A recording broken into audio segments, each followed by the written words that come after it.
বিবি ছিলেন ওটা জানেন? কত সহেগা বিবি ছিলেন, কত নবী বিবিকে আদর করতেন। সুবহানাল্লাহ। একটা আদরের কথা শুনলেন তাহলে। আল্লাহ রাসূল সাল্লাল্লাহু আলাইহি ওয়াসাল্লাম একদিন বসে আছেন, মায়েশা রাদিয়াল্লাহু তাআলা না বলছেন আমি নবীর পাঞ্জরে বসে আছি, এই যে গিলাস রাখা আছে ধরেন, আল্লাহ রাসূল সাল্লাল্লাহু আলাইহি ওয়াসাল্লাম পাঞ্জরে বসে আছে। মায়েশা বলেন আমি গিলাসে দুধ নিয়েছি কিংবা পানি পান করছি, আমি ঠোঁট লাগিয়ে দিয়েছি পানি পান করছি কিংবা দুধ পান করছি। আমার নবী আমার গিলাসের দিকে দেখে, মুখের দিকে দেখে, আমার বিবি আয়েশা গিলাসের কোন জায়গাতে মুখ লাগায় ঠোঁট লাগায় পানি পান করেন। মায়েশা বলেন পানি পান করতে করতে হয়তো কিছু পানি আছে কিংবা হয়তো কিছু দুধ আছে, আমি গিলাসটাকে যেমন রেখে দিলাম, চট করে নবীজি গিলাসটাকে নিয়ে নিলেন। আর আয়েশা বলেন আমি আয়েশা গিলাসের যে জায়গাতে ঠোঁট লাগায় মুখ লাগায় পানি পান করলাম, আমার দয়ার নবী ওই আমার মুখ লাগা জায়গাতে মুখ লাগায় পানি পান করলেন। শুধু তা নয়, আয়েশা বলেন আমি ভাত রুটি ঘাঁটি বাড়িতে রুটি খাই, আমি হাড্ডি চুষা চুষা খাই, আমি গোশটাকে দাঁতে কামড় দিয়ে দিয়ে খাই। এবার আমি যখন পিসটাকে থালাতে রেখে দিলাম, আল্লাহর নবী চট করে পিসটাকে উঠিয়ে নিলেন। আমি যে জায়গাতে আয়েশা দাঁত লাগাই আমি কামড় দিয়েছি, আমার নবী ওই জায়গাতে মুখ লাগায় দাঁত লাগায় কামড় দিয়ে দিয়ে খান। এত পিয়ার মোহব্বত বিবির সাথে, সেই বিবি একটু শরীয়তের উল্টা কথা বলে দিলেন, কত রেগে গেলেন দেখলেন, কত রেগে গেলেন। এর মানে পাপটা কত বড় বুঝতে হবে। আর আজকে আমাদের মা খালাদের মোহব্বত কি জানেন? আমার কোনো ভাই খাইতে খাইতে চারটি ভাত ছেড়ে দিয়েছে, আদরের মা ভাত কটা খাইতে পারলাম না, ও তখন ওর ছেলে গেলে বলবে আদরে গে ওই মুরগিটাকে ছিটিয়ে দেখা, ছাউলটাকে দিয়ে দেখা, ওর কাইরা ভাত মোটা পোড়া ভাত আছে, ওজো করতে বেসবে দোয়া আছে, ওজোর পর দোয়া আছে, বায়েত বানি দোয়া আছে, প্রত্যেক জায়গাতে দোয়া আছে উম্মত। এই মতো যখন তুমি বিবির কাছে যাবে, বিবির কাছে যাওয়ার টাইমে তোমাকে একটা দোয়া পড়তে হবে উম্মত। ওই দোয়াটা যতক্ষণ না পড়বে তুমি তোমার স্ত্রীর সাথে তুমি মিলন করিও না। রাসূল বলেছেন বিবির কাছে যাবে দোয়া আছে, বলবেন কি জি মাওলানা দোয়া? নবী বলেছেন বিসমিল্লাহি আল্লাহুম্মা জান্নিবিনা শাইতান ওয়া জান্নিবিশ শাইতানা মা রাযাকতানা। আল্লাহ রাসূল বলেছেন পুরুষ যখন তুমি তোমার স্ত্রীর সাথে তোমার ইচ্ছা হবে এখন মিলামিশা করব, মিলামিশা করার আগে তোমাকে দোয়াটা পড়তে হবে বিসমিল্লাহি আল্লাহুম্মা জান্নিবিনা শাইতান ওয়া জান্নিবিশ শাইতানা মা রাযাকতানা। এই দোয়াটা পড়ার পর তোমার স্ত্রীর সাথে তুমি মিলন করবে। এবার বলবেন মাওলানা জি এই দোয়াটা যদি না পড়ি তো কি হবে? জি মাওলানা সামান্য একটা ছোট্ট দোয়া না পড়লে কি ক্ষতি হবে? কত বড় ক্ষতি হবে জানেন? আমার কথা নয়, নবী 1400 বছর আগে এলান করেছেন। আল্লাহর রাসূল বলেছেন উম্মত রে যদি তুমি এই দোয়াটা না পড়ো, বিনা দোয়াতে যদি তুমি বিবির কাছে চলে যাও, বিবির সাথে তুমি যদি মিলন করো, তাহলে যতবার তুমি বিনা দোয়াতে জীবনে বিবির সাথে মিলন করেছো অতবার তোমার সাথে সাথে শয়তান তোমার বিবির কাছে গিয়েছে। এবার বলেন আমাদের সমাজের মধ্যে কোনো মানুষ 10টা ছেলের বাপ, কেউ 8টা ছেলের বাপ, কেউ 5টা ছেলের বাপ, কেউ 3টে ছেলের বাপ, কেউ 1টা ছেলের বাপ। কত ভাই এমন আছে জীবনে দোয়া জানে না, একদিনও পড়েনি। মুসলমান রে আপনার 10টা যে ছেলে হয়েছে, আপনি বিবির কাছে কতবার গিয়েছেন বিনা দোয়াতে? একদিনও দোয়া পড়েননি। বলেন আপনি যতবার গেছেন অতবার আপনার সাথে সাথে শয়তান গিয়েছে। কোনো কি ছোট মোটো গুনাহ রে ভাই? দেখেন কত বড় পাপ করছি আমরা, কিন্তু সুবহানাল্লাহ আমরা এই সমস্ত জিনিসগুলোকে ছোট ছোট মনে করছি। আর একটা এলেন এক ঘন্টা আমার কাছে গেল ভাই, আর একটা হাদিসের কথা শুনেন। আল্লাহর নবী একদিন বসে আছেন, নবীর পাঞ্জরে মা আয়েশা রাদিয়াল্লাহু তাআলা আনহা আল্লাহ নবীর স্ত্রী বসে আছেন। আমরা যেমন স্বামী স্ত্রী গল্প করি, নবী আর ওর স্ত্রী গল্প করছেন। নবীজির আর একটা স্ত্রী সাফিয়া রাদিয়াল্লাহু তাআলা আনহা নবীর কাছে কিন্তু চলে আসছেন, কোনো দরকারে কোনো কাজে নবীর পাঞ্জরে কিন্তু আসছেন। আর আগে থেকে মা আয়েশা রাদিয়াল্লাহু তাআলা আনহা আল্লাহ নবীর স্ত্রী একটা আর আল্লাহ রাসূল গল্প করছেন। এবার সাফিয়া কিন্তু নবীজির একটা স্ত্রী, সাইজে একটু ছোট নাটি। দুনিয়াতে মেলা এরকম মানুষ আছে, এক একটা মানুষ দেখবেন যে বয়স 40-50 বছরকার কিন্তু ও একবারে খুবই ছোট, এরকমও দুনিয়াতে মানুষ আছে। তো মা আয়েশা রাদিয়াল্লাহু তাআলা আনহা আল্লাহ রাসূলকে ইশারা করছেন, হুজুর হুজুর, মানে ওই সাফিয়া যা আসছে নবীর স্ত্রী, ওকে দেখেছেন, দেখেন নাটি চলে আসছে আপনার কাছে। কি আসছে? নাটি দেখেন বাঁটি আপনার কাছে চলে আসছে, এ দেখেন নাটি, হুজুর নাটি আসছে আপনার কাছে। মা খালারা এগুলা বেশি করে ঝগড়াতে ঝগড়া যেতে হয়ে গেল সুবহানাল্লাহ। কালনি, কালঠি, ঝেটনি, মুনি খোসানি, যত পারবে কহিবে সুবহানাল্লাহ। মোটা যদি হয় মোটকি, হোদমি, ধুবনি, যা পারবে কহিবে। হ্যাঁ, পাতলা যদি হয়, আরে মাগি তোর নিজের শরীরখানটা দেখে দেখ, তোকে পিঁপড়াতে ভাগ করে রেখে খাবে রে মাগি। দেখেন এরকম ভাবে মায়েরা খালারাও বলে। তো মায়েশা রাদিয়াল্লাহু তাআলা আল্লাহ রাসূলকে ইশারা করছেন, হুজুর দেখেন মানে নাটি সাফি আপনার কাছে আসছে। ওরে সুবহানাল্লাহ, এ আমার মায়েরা খালারা ভাইরা, যেমনই নবী কথাটা শুনলেন কত রাগলেন নবী জানেন? এই নাটা এবং পাটা কথাটা শুই না নবীর চোখ দুখান লাল হয়ে গেল রে বন্ধু। যেমন আনারের দানা বেদনার দানা লাল হয়, নবীর চোখ দুটা লাল হয়ে গেল। এবার নবীজি আয়েশাকে বলছেন, আয়েশা রে তুমি একটা লোককে নাটি এবং বাটি বলেছো, এই কথাটা এমন খারাপ রে আয়েশা, এই কথাটা এমন খারাপ। এ আমার বেবি আয়েশা শুনে নাও, যারা নাটি ওরাও আল্লাহর তৈরি, যারা লম্বা ওরাও আল্লাহর তৈরি, যারা সাদা ওরাও আল্লাহর তৈরি, যারা কারো আল্লাহর তৈরি। আয়েশারে তুমি শুনে নাও, নাটা এবং বাটা কথাটা এত খারাপ, এই কথাটাকে ধরে যদি একটা সমুদ্রে ছেড়ে দেওয়া হয়, এই কথাটাকে ধরে যদি একটা নদীতে ছেড়ে দেওয়া হয়, আয়েশারে এই নাটা কথাটা আল্লাহর নিকটে এত খারাপ, এই কথাটাকে ধরে একটা নদীতে সমুদ্রে ছেড়ে দেওয়া হয়, কথাটা এত খারাপ, এই কথাটার কারণে গোটা সমুদ্রের পানি দুর্গন্ধ হয়ে যাবে, বদবু চলে আসবে পানিতে, পানি পান করা যাবে না, এত খারাপ। কথাটাকে যদি সমুদ্রে ছাড়া হয়, সমুদ্রের পানি নোংরা হয়ে যাবে, পানি পান করা যাবে না। এবার বলবো মাকে, এ আমার ভাইরা, মায়েরা, খালারা, শাশুড়ির শিকায়ত করবে অন্যর সামনে, আমার শাশুড়ি বুবুরে আর বলিস না, আমার শ্বশুর বুবুরে আর বলিস না, সবাই তো ভালো, একটা জাবিয়া মরিচ যে আমার নন আছে রে বুবু, আর কইস না রে বুবু। এই যে চার দোকানে বসে যাব, হবে অমুক মুলবি, হায় রে আল্লাহ, ওগুলা মুলবি ঠিক কইবে। চার দোকানে 5 জন 7 জন বসে যাব, আবে তুই নামাজ পড়ছিস, দাঁড়িয়েছিস, সারা তোর থেকে ভালো আছি। এই যে এক অপরের গীবত চুগল করে শুরু করে দিচ্ছি, ভাই দেখেন কত বড় পাপ, কত বড় গুনাহ। ভাই রে, এই সমস্ত পাপ থেকে আমাদেরকে বাঁচতে হবে। নবীজি নিজের বিবির পরে রাখলেন। আজকে আমি আপনাদের সামনে কোরআন মাজিদের সূরা জিলজাল থেকে 2খানা আয়াত তেলাওয়াত করেছি এবং আল্লাহর নবী মুহাম্মদ সাল্লাল্লাহু আলাইহি সাল্লামের একটি হাদিস পড়েছি। সে আয়াত হাদিসকে সামনে রেখে আমি আমার বক্তব্য ইতি করব। ওমা তাওফিকি ইল্লা বিল্লাহ।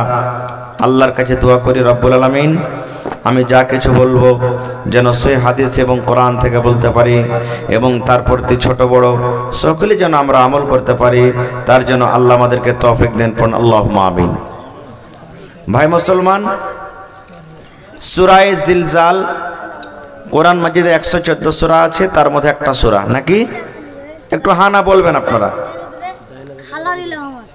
আচ্ছা ঠিক আছে, দোয়া করছি পরে। কোরআন মাজিদে সূরা জিলজাল একটা আছে, আর কোরআন মাজিদে 114টা সূরা আছে। ওই সূরাগুলোর মধ্যে একটা সূরার নাম আশা করছি মুখস্থ আছে আপনার কাছে, আছে না নেই? আছে। নামাজে পড়েন, এমনি টাইমে পড়েন। আমার মায়েরা খালারা জানছেন, ছোট ছোট ভাইয়েরা পড়েছেন, কিন্তু এর মানে, এর মতলব, এর অর্থ আমরা সবাই জানি না। যারা আরবি বুঝি, আরবি জানি, আরবি পড়েছি, তারাই হয়তো জানছি যে এই সূরার মানে কি, সূরার মতলব কি, আল্লাহ কি বলতে চাইছেন। না হলে মেলায় লোক বলে যে আরবে যে কথা বলে তারকে সবই ভাষা আরবি, আরবি জবান, কিন্তু একটাই শুধু ওরা বাংলাতে কথা বলছে, সেটা হলো আজান। কথা বলে মানুষরা যে সবই আরবি, আরবের ভাষা বোঝা যায় না। এমনি মানুষ সাধারণ যারা আরবি বুঝে না তারা বলে, কিন্তু আরো বলা একবারই বাংলা বলে, একটাই মনে টাইমে টাইমে আজানের সময় খালি শুধু আজান। আজানটা কি বাংলা? আজানটা বাংলা জি ভাই না, এটা আরবি। হ্যাঁ, এটাও আরবি। মানে এটা সব সময় আমরা শুনছি তো, শেরশাবাদীরা বলে, বিহারিরা বলে, মানে সব জায়গায় আরবের মানুষেরা বলে, ওই একই রকম করে বলে, তো মনে করছে এটা আরবি। আরবি লাই এটা, বাংলা লাই, এটা হলো আরবি। তো ভাইরে, এই যে আমরা বিভিন্ন রকমের মজলিস আমরা শুনি, খুতবাতে শুনি, জালসা শুনি মৌলানারা ওয়াজ করেন আল্লাহ এবং আল্লাহ রসুলের বিধানকে মেনে চলো, কোরআন মানো, হাদিস মানো। তো ভাই কোরআন কিভাবে আমরা মানব? কোরআনটা পড়বো, কোরআনের মতলব জানবো, কোরআনের মানে জানবো, আল্লাহ রাব্বুল আলামিন কোরআনে কি বলতে চেয়েছেন, তাহলে তো আমরা তার প্রতি আমল করব। কিন্তু আফসোসের কথা, আস্তে আস্তে আস্তে আস্তে মুসলমান এখন দিন থেকে দূরে সরতে গেছে। দিনের পড়া আর ভালো লাগে না, দিনের পড়াকে ফকিরা পড়া এখন মনে করে নিয়েছে মুসলমান। সুবহানাল্লাহ।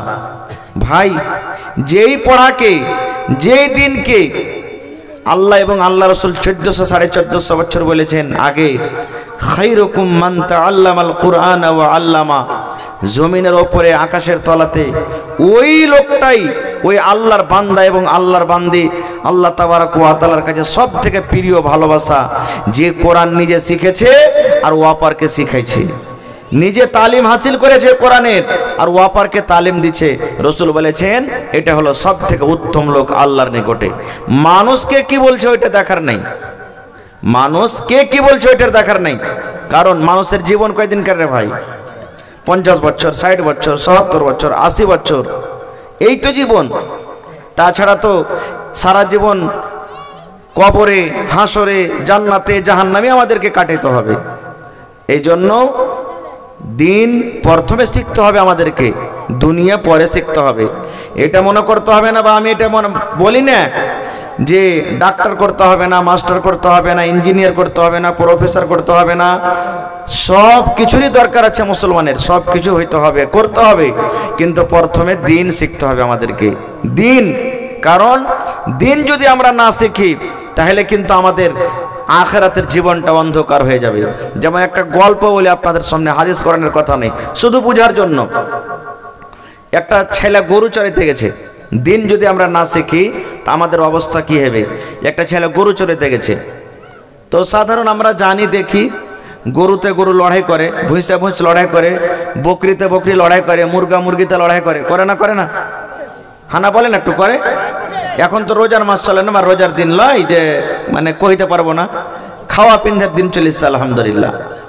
তো লড়াই করছে, ছোট ছেলে, 8-10 বছরকার, 12 বছরকার ছেলে। তো হ্যাট হুট করছে, কিন্তু গরু ছোটে না। আবে কি করবে? রাখালের হাতে তো লাঠি থাকে, হাতে এখানটা লাঠি ছিল লম্বা, দুটা গরুকে টাইনে টেনে 2 লাঠি কেড়ে দিয়েছে, বাস ঝগড়া ছুটে গেছে। মানে গরু লড়াই করে না আর, একটা একদিকে চলে গেল, একটা একদিকে চলে গেল। ছেলেটা সন্ধ্যাবেলাতে যদি বাড়ি আসছে, দেখছে ওর মা আর বাপ ঝগড়া করছে বাড়িতে। স্বামী স্ত্রী যেমন সাধারণ হয়, মেলায় জায়গাতে ঝগড়া হয়। কোনো জায়গাতে হয়তো পুরুষটা কড়া থাকে, মেয়ে লোক মুখ দিয়ে কথা বাহির করতে পারে না, এই জানছে যে খান্নেসা রাগ আছে, একে কিছু বলতে গেলে শুরু করে দেবে। আর মেলায় জায়গাতে আছে যে মেয়ে লোকটাই জিতে থাকে, পুরুষটা যদি কিছু কইতে গেলে ওকে ধরে ধরে কিলেবে। এরকম আছে দুনিয়াতে। মানে মেয়ে লোকটা এমন ভাবে থাকবে, যদি কড়া করে কোনো কথা বলে তো হয়তো পরে তার পরের টাইম থেকে ওর খানা বন করে দেবে। এরকমও আছে, ও ডরে কইতে পারবে না কিছু। তো লড়াই করছে, এমন ভাবে ফাটাফাটি লড়াই চালু করেছে ভাই, সুবহানাল্লাহ। এদিকে ওর বাপ হাল বাহাল আঠেলি আছে, হালের বেটি হালিকা মেরি দেবো, বেশি এরকম করবি তো।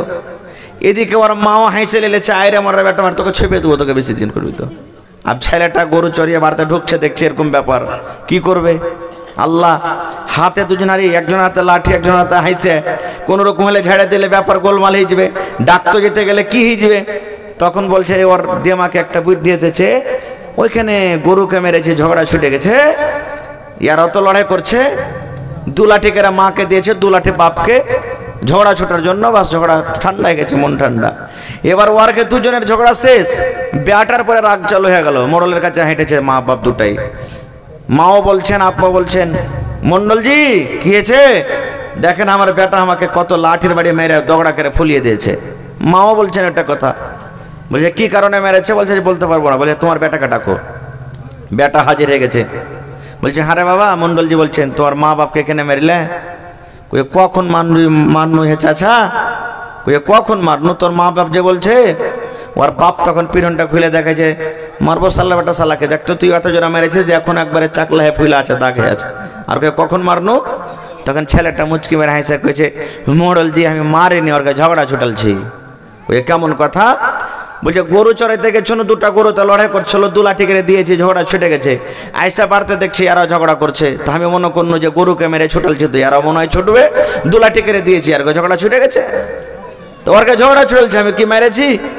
সুবহানাল্লাহ। ভাইরে, বলার উদ্দেশ্য হলো ছেলেটার মধ্যে যদি একটুখানি দিন থাকতো, ছেলেটার মধ্যে যদি আল্লাহ এবং আল্লাহ রাসূলের কথা থাকতো, তাহলে কিন্তু এই ছেলেটা পার্থক্য করতে পারতো যে ওটা হলো জানোয়ার, ওই জানোয়ারটাকে মেরে ছোটাল ছোটালে জানোয়ার, এটা মানুষ নাই।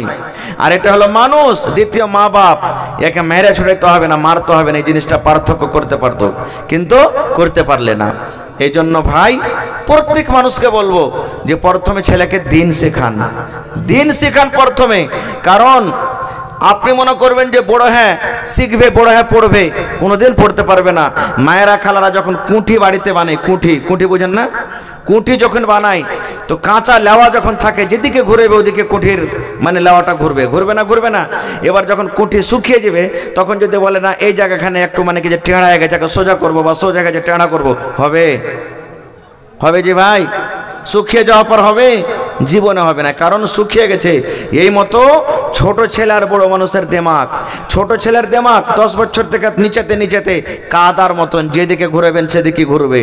আর 10 বছর যখন পার হয়ে গেল, তখন ওই যে কুঠির মতন লেওয়ার মতন শুকিয়ে যায়, আপনার কথা তার ভিতরে আর ঢুকবে না, তখন ঢুকবে না। ভাই বাহারে হাল যা হোক, আমি ওদিকে যাবো না। আল্লাহ তাবারাক ওয়া তাআলা কোরআনে বলছেন কি, فمن يعمل مثقال ذرة خيرا يرى ومن يعمل مثقال ذرة شرا يرى। আল্লাহ রাব্বুল আলামিন বলেন, আরে দুনিয়ার বান্দা বান্দি তোমরা শুনে নাও, যেদিন কিয়ামত কায়েম হবে, হাসরের ময়দান হবে, যেই দিন মানুষের মাথার উপরে সূর্য থাকবে, যেই দিন মানুষ আল্লাহ রাব্বুল আলামিনের ওই কিয়ামতের দৃশ্য, কিয়ামতের কঠিন দিনকে দেখে মানুষ সাইনাপস করবে, সেই দিন আল্লাহ বলেন, দুনিয়ার মানুষ রে, তোমরা যদি যারা পরিমাণ নেকির কাম করো রে বান্দা বান্দি, সেটাও কিয়ামতের দিন তোমরা দেখতে পাবে। আর যারা পরিমাণ যদি তোমরা গুনার কাম করো, সেটাও কিয়ামতের দিন তোমরা দেখতে পাবে। যারা পরিমাণ, যারা কাকে বলে? আমার মাওলানা বসে আছেন, সভাপতি উলামায়ে কেরাম বসে আছেন, জিজ্ঞাসা করবেন। কয়েকটা উদাহরণ দিয়ে যারাকে বলা হয়েছে, বুঝা হয়েছে। সরিষার দানা দেখেছেন আপনারা? সরিষার দানার সমান জিনিসকে জাররা বলা হয়েছে।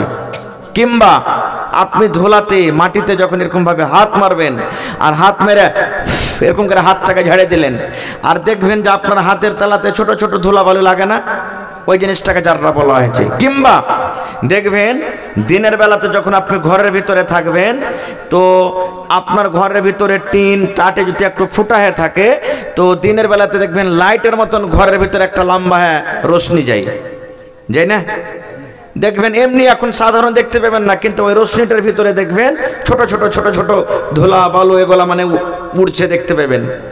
তো ওই জিনিসটাকে জাররা বলা হয়েছে। আল্লাহ বলছেন, বান্দারে, ওই ধুলাবালি গেলা যে উড়ে বা সরিষার থেকে ছোট দানা, এত বড় খানা যদি তুমি নেকি কাম করো, কিয়ামতের দিন দেখতে পাবে। আর ওর থেকে ছোট কাম যদি করো, গুনার কাম, পাপের কাম করো, সেটাও কিয়ামতের দিন দেখতে পাবে। আচ্ছা বলেন তো, এত ছোট ছোট নেকি লেখা হবে, এই জিনিসটা বিশ্বাস হয়েছে আমাদের? বিশ্বাস আছে না নাই? বিশ্বাস করতে হবে রে ভাই। কারণ দুনিয়াতে আল্লাহ তাবারাক ওয়া তাআলা বিশ্বাস করার জন্য মানুষকে অনেক কিছু দিয়ে দিয়েছেন। যেমন দেখবেন বড় বড় ব্যাংকে যাবেন, বড় বড় কাপড়ের দোকানে যাবেন, বড় বড় মার্কেটে যাবেন, দেখবেন ওখানে সিসি ক্যামেরা লাগা আছে। সিসি ক্যামেরা বুঝেন তো? হানা ভাই বুঝেন না? এবার সামান্য একটা লাখের ছোট জিনিস হয়, এই নাকমুনি গেলা ছোট জিনিস হয়। এবার যদি আপনি ওখানে হাত দেন, চুরি করে পকেটে রাখেন, তো ধরা পড়বেন না?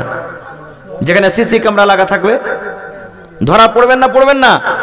দেখতে পাবে ব্যাংক ম্যানেজার, দেখতে পাবে দোকানদার, দেখতে পাবে যে এই নাকের কিংবা কানের দেখো লোকটা নিয়ে নিলে, ধর ওকে। সুবহানাল্লাহ। ভাইরে, যদি একটা মানুষ দুনিয়াতে এত কিছু তৈরি করার পর সামান্য একটা ছোট জিনিস যদি আপনি চুরি করেন, ধরা পড়েন, তো যেই আল্লাহ মানুষকে জ্ঞান বুদ্ধি দিয়েছে সে আল্লাহ ছোট জিনিস দেখতে পারবেন না? পারবেন না? পারবেন না? সুবহানাল্লাহ। একদিন দয়ার নবী মানুষকে উদাহরণ দিয়ে বোঝাচ্ছেন, দুনিয়ার মানুষরা শুনে নাও। আল্লাহর নবী সমুদ্রের ভিতরে, নদীর ভিতরে একটা সুইকে নবী ডুবিয়ে দিলেন।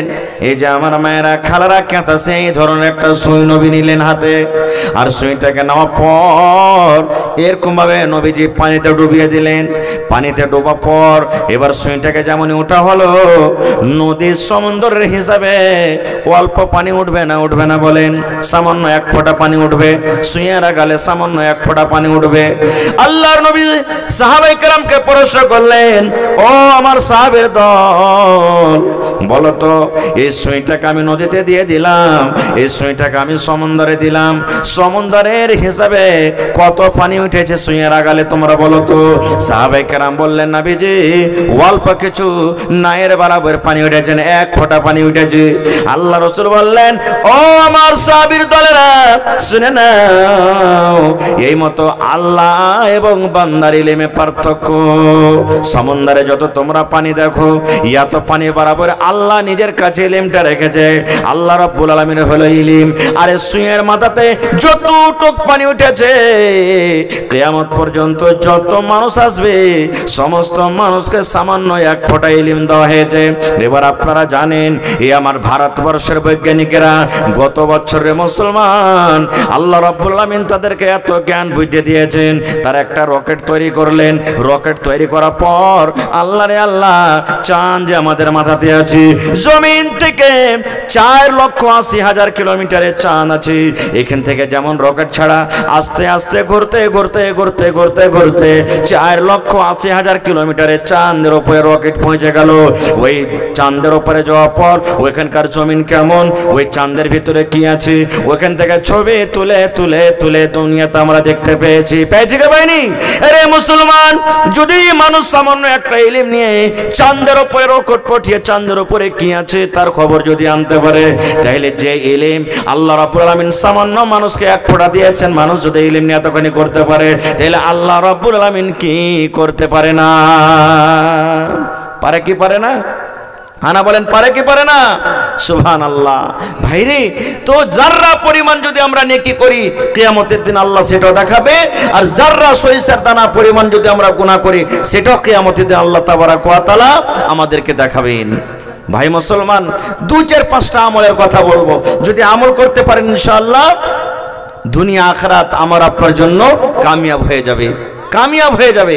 ভাইরে, আজকে ধরেন এখানটা সাইকেলের দাম কত? মোটামুটি 5,000 টাকা। হানা বলেন, 5,000 টাকা। এবার এখানে হয়তো সাইকেল মিস্ত্রি না থাকতে গেল, কারণ বাড়িতে আপনারা ইউজ করছেন, জানছেন যে জিনিসটাতে পম দিচ্ছি ওইটাকে কি বলি? না না, ওই ভলপিন বলি। ওইটার দাম কয় টাকা? 5 টাকা কিংবা 10 টাকা এখন লিখছে মনে হয়। এবার যদি ভলপিনটা টেনে নেন তো চাক্কাতে পম থাকবে, আপনার সাইকেল খানটা কোনো কাজের হবে? কোনো কাজের হবে না। জায়গা ভলপিনটা আছে, সামান্য সরিষা দানা পরিমাণ যদি কেউ সুই ঢুকিয়ে দেয় তো পম থাকবে ভিতরে, হাওয়া থাকবে, আপনার সাইকেল খানটা গড়বে? কোনো কাজের থাকবে না। দেখেন 5,000 টাকা বেকার হয়ে গেল আপনার। 1 লাখ টাকা দিয়ে মোটর সাইকেল নিয়েছেন আপনি, রাস্তাতে হাঁটতে হাঁটতে হাঁটতে ফুস করে একটু কাঁটে সাঁধিয়ে পাংচার হয়ে গেল, গাড়িতে চড়তে পারবেন আপনি? ভাইরে, তাহলে একটু মনে করতে হবে না কো জীবনের এই মতো একটু নেক আমলকে একটু মনে করতে হবে না, আর একটু গুনাহকে একটু মনে করতে হবে না। তাই কবি বলছেন, कितनी छोटी होने की उसे हल्की ना जान, कितनी छोटी होने की उसे हल्की ना जान, रब की बख्शिश के लिए कोई बहाना चाहिए। জীবনের কোন আমলে আল্লাহ আপনাকে উদ্ধার করে দিবেন, আর জীবনের কোন এমন আমলে আল্লাহ তাবারাক ওয়া তাআলা আপনাকে খাসারাতে ফেলে দিবেন, সেটা আমিও জানি না, আপনিও জানেন না। এই জন্য ছোটকে ছোট মনে করতে হবে না। যেমন 1-2টা উদাহরণ দিচ্ছি।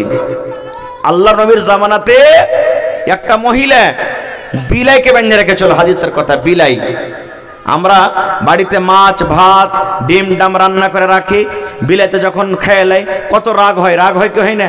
আইরে শালা বিলাই তো কাই চোপ চোপাবো আই তুই, হ্যাঁ ছেলের লেগে থিয়েছিল ডিমটা কেমন সুন্দর করে তুই খেয়ে নিলি, কত রাগ।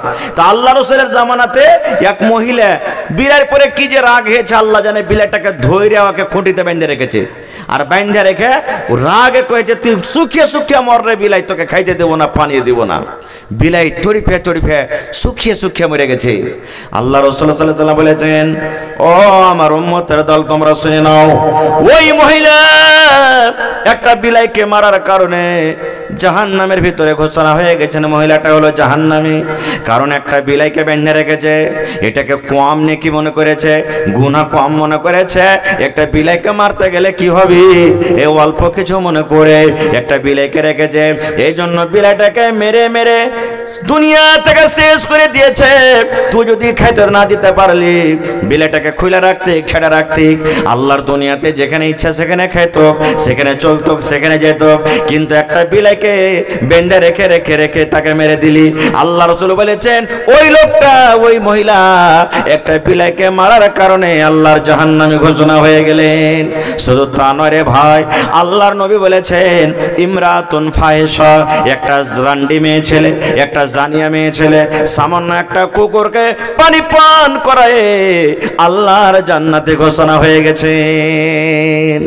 রাসূল বলেছেন ইমরাতুন ফাহিশা, একটা নারী ছিল, মহিলা জেনা ব্যভিচার করত, রান্ডিগিরি করত, রাস্তাতে হেঁটে চলে আসছে, আস্তে আস্তে গরমের টাইম পিপাসা লেগেছে, দেখছে রাস্তাতে একটা কুকুর ইন্দারার পাঞ্জরে পাঞ্জরে, এখন ইন্দারা নাই কিন্তু আগেকার আমার নানারা যারা বয়স্ক মানুষ আছেন ইন্দারাতে তুলে পানি খেয়েছে,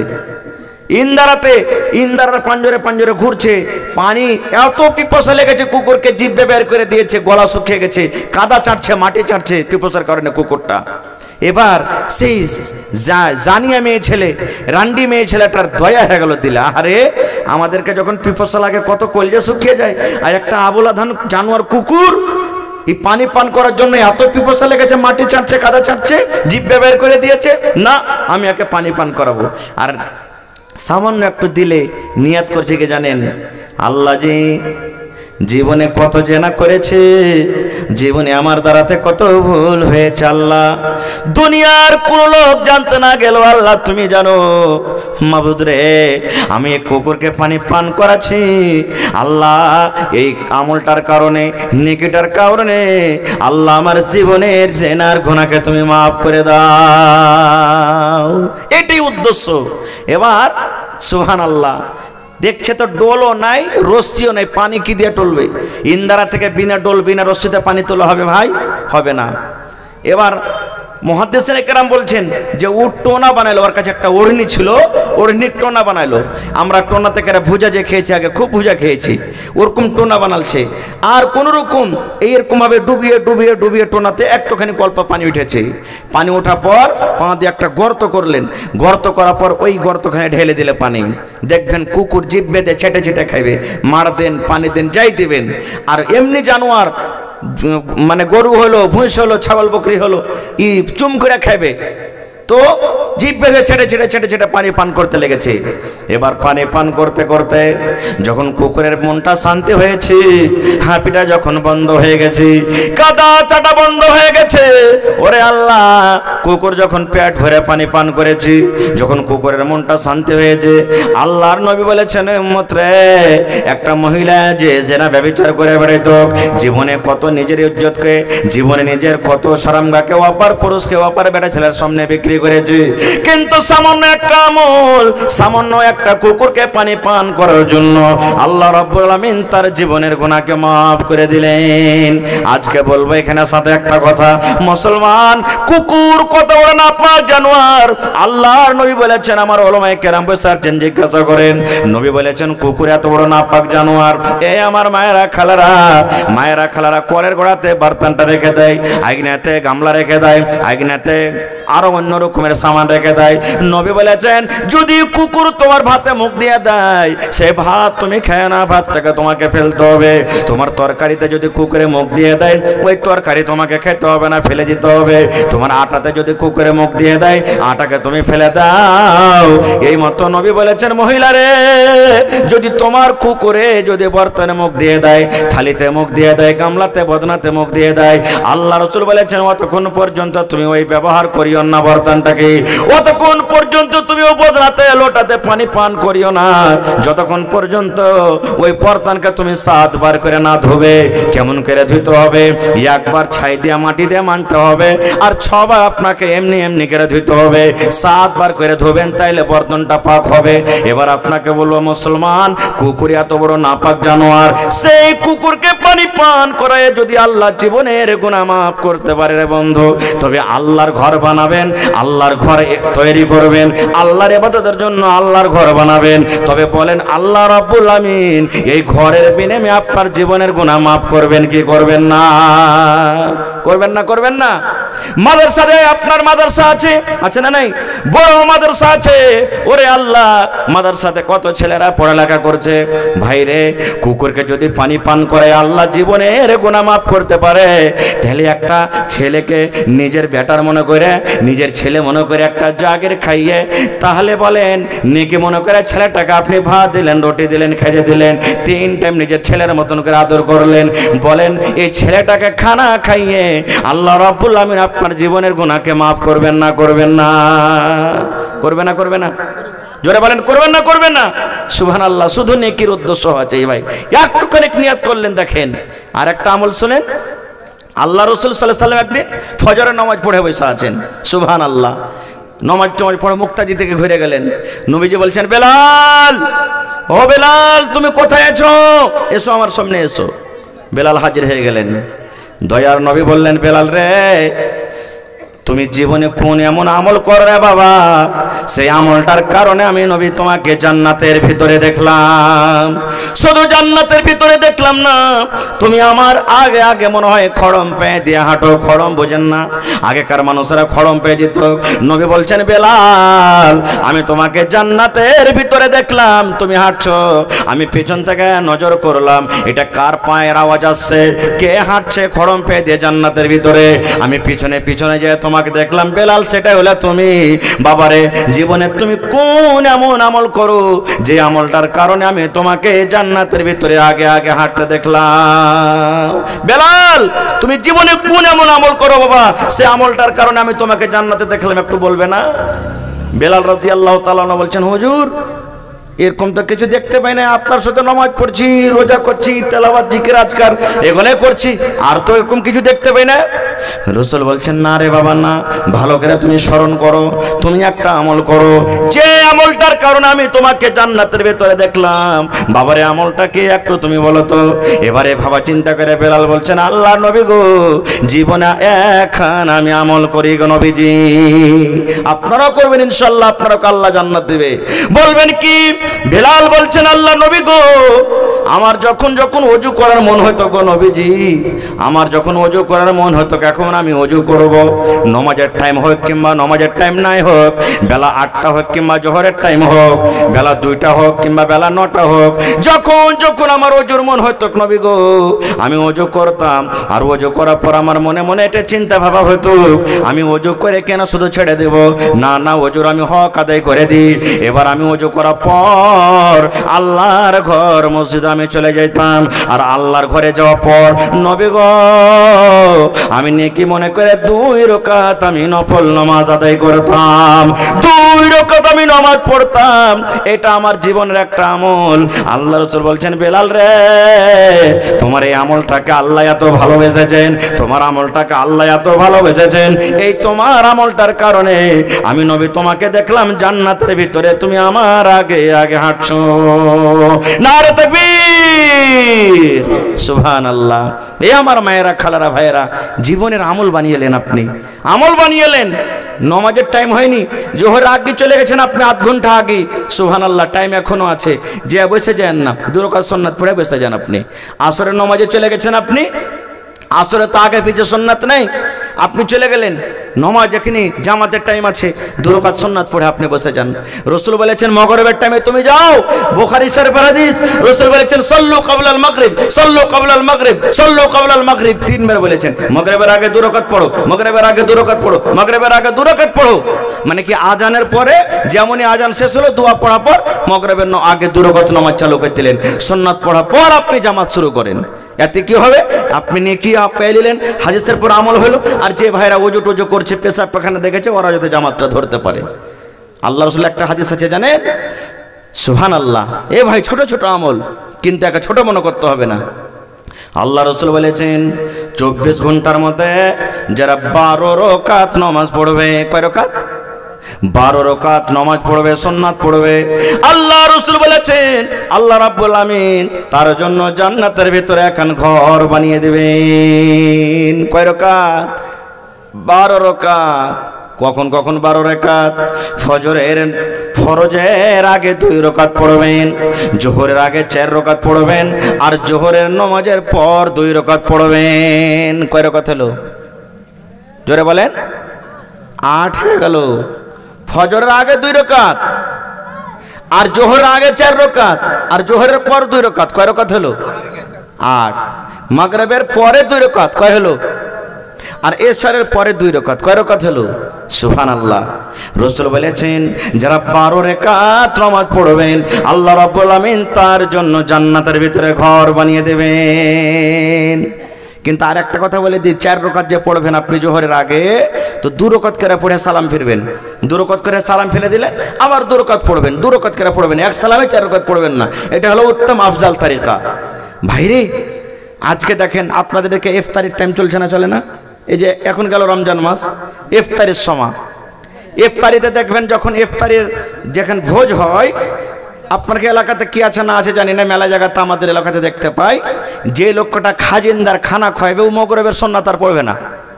মানে খাওয়ার মানে এতে ও সুন্নাত পড়ে চলে গেল। বা কত লোককে দেখবেন ও শুধু ফরজ খান্ড আদায় করলে সুন্নাত ছেড়ে বাড়ি চলে গেল। জুমার দিনও দেখবেন ও 2 রাকাত পড়বে, হাঁটলো রিকেরা বাড়ি। না, সুন্নাত পড়ে নিলে সুন্নাতে মক্কাদের ভাই, ছাড়লে গুনাহগার হবেন, জেনে শুনে কেনে ছাড়বেন ভাই। একটুখানি কিন্তু আপনি কষ্ট করে পড়েন, বদলা কি? আল্লাহ জান্নাত দিবেন। আর জান্নাতে কি পাবেন? দুনিয়ার ভিতরে সব থেকে ভালো জায়গা কি বলেন তো আপনারা? দুনিয়ার ভিতরে সব থেকে আল্লাহর নিকটে ভালো জায়গা কি? মসজিদ, আল্লাহর ঘর মসজিদ, হাদিসের কথা। আর ওর বিপরীত উল্টা, সব থেকে খারাপ জায়গা কি বলেন? মৌলানা তো বলে দিলেন কি খারাপ জায়গা? বাজার। আল্লাহর নিকটে সব থেকে খারাপ জায়গা হলো কি? কিন্তু আজ ভিড় কোনটা বেশি আছে বলেন? হ্যাঁ, মনে দুঃখ করবেন না, সব জায়গারই হাল এরকমই। এই যে কাল ঈদের নামাজ পড়েছি, ঈদের নামাজ পড়ে এসে যে রুমালে এমন কিটকিটে করে বান্ধা নামাজকে লটকে দিয়েছে গেটে, নামাজ রাতি থাক, আল্লাহ মাঝে রাখেতে ফের ইনশাল্লাহ সামনে বছর থেকে খুলবো এসে নাকি? রোজার মাসে জায়গা হলো না মসজিদে, আর এখন কত টাইম এমনি ফাঁকা চলে যাবে। সুবহানাল্লাহ। ভাইরে আমার, মসজিদ বানাতে গেলে আল্লাহ জান্নাত দিবে, আমি পরে কথা বলছি। কিন্তু বন্ধুরে, দয়ার নবী আর একটা আমল বলেছেন, উম্মত রে, জমিনের ভিতরে সব থেকে খারাপ জায়গা হলো বাজার, কিন্তু বাজারের মধ্যে একটা ফজিলত লুকিয়ে আছে উম্মত। তুমি যদি একটা আমল করতে পারো, তুমি যদি একটা নেকি করতে পারো, আল্লাহ রাব্বুল আমিন সেই আমলটার কারণে তোমার 4খানা তোমাকে নেকি দান করবেন। 4খানা ফজিলত আছে। কি নেকি? সেই কাজটা করার কারণে আল্লাহ তোমার জীবনের ছোট ছোট 10 লক্ষ গুনাহকে আল্লাহ মাফ করবেন। কত গুনাহ? 10 লক্ষ গুনাহ আল্লাহ মাফ করবেন। আর তোমাকে আল্লাহ রাব্বুল আমিন 10 লক্ষ নেকি দান করবেন। 3 নম্বরে আল্লাহ রাসূল বলেছেন তার জন্য 10 লক্ষ মর্তবা দরজাকে আল্লাহ উঁচা করে দিবেন, এবং জান্নাতের ভিতরে তার জন্য এখন ঘর বানিয়ে দিবেন। 4খান ফজিলত। এ আমার মায়েরা খালারা শুনেন ভাইয়েরা, বাজারে 4খানটা ফজিলত লক্ষ্য আছে। একটাই মাত্র দোয়া পড়িতে হবে গো মা, একটাই মাত্র দোয়া। দোয়াটা যদি পড়েন আর পড়ে যদি আপনি বাজারে ঢোকেন, বাজারে আমরা যাই না, আমি বাজার যেতে মানা করি না। আল্লাহ রাসূল বলেছেন তুমি চা খাইতে বাজার যাও, তুমি পান খেতে বাজার যাও, তুমি নাস্তা খেতে বাজার যাও, তোমার বাড়িতে মেহমান এসেছে, কুটুম এসেছে, নাস্তার জন্য মুরগা মুরগির জন্য তুমি বাজার যাবে, কাপড় নেওয়ার জন্য তুমি চক যাবে, বাজার যাবে। নবী বলেছেন উম্মত রে, যদি একটা তুমি দোয়া পড়িতে পারো, একমাত্র ছোট্ট সামান্য দোয়া, ওই দোয়াটা পড়িতে পারো রে উম্মত, দোয়াটা পড়ার কারণে আল্লাহ তোমার জীবনের 10 লক্ষ গুনাহকে আল্লাহ মাফ করে দিবেন। তোমার জীবনে তোমার নেকের খাতাতে 10 লক্ষ গুনাহকে লিখে দেওয়া হবে এবং 10 লক্ষ দরজাকে আল্লাহ প্রদান করে দিবেন এবং তোমার জন্য জান্নাতের ভেতরে এখন ঘর বানিয়ে দিবেন। লেওয়ার মনে হয় না এতখানি ফজিলত? বলবেন মাওলানা দোয়া কি? আমার সাথে সাথে মনে পড়েন, লা ইলাহা ইল্লাল্লাহু ওয়াহদাহু লা শারীকা লা, লাহুল মুলকু ওয়া লাহুল হামদ, ইউহয়ী ওয়া ইউমীত ওয়া হুয়া হাইয়ুন লা ইয়ামুতু বিয়াদিহিল খায়র ওয়া হুয়া আলা কুল্লি শাইইন কাদির। এটা বাজারে যাওয়ার দোয়া, এটা বাজারে ঢোকার দোয়া। আল্লাহ রাসূল বলেছেন উম্মত রে, তুমি বাজারে ঢোকার টাইমে যদি দোয়াটা পড়ে দাও, তোমার জন্য আল্লাহ জান্নাতে এখন ঘর বানিয়ে দিবেন। লা ইলাহা ইল্লাল্লাহু ওয়াহদাহু লা শারীকা লা, লাহুল মুলকু ওয়া লাহুল হামদ, ইউহয়ী ওয়া ইউমীত ওয়া হুয়া হাইয়ুন লা ইয়ামুতু বিয়াদিহিল খায়র ওয়া হুয়া আলা কুল্লি শাইইন কাদির। সুবহানাল্লাহ, কত ছোট দোয়া। আল্লাহ, আর দিনে তো 3 বার 1 বার 4 বার 5 বার যাচ্ছি বাজার, যাই না? আমরা যাচ্ছি, কতক্ষণই নেকের কাম ভাই। আর একটু আগে চলেন, আর একটা ছোট্ট দোয়া দিই, জীবনে কাম দিবে ভাই। আল্লাহ রাসূল বলেছেন, আয়াতুল কুরসি জানছেন না? জানেন না আপনারা? জানেন না? কিন্তু জানছি, কিন্তু এই দোয়াটার ফজিলত কি আমরা সবাই জানি না। সুবহানাল্লাহ। তাহলে বুখারী শরীফের আপনাদের সামনে একটা হাদিস পড়েছি। বাইতুল মাল এক জায়গাতে জড়ো করা হয়েছে। বাইতুল মাল বুঝেন? বাইতুল মাল বুঝেন না? বুঝেন না?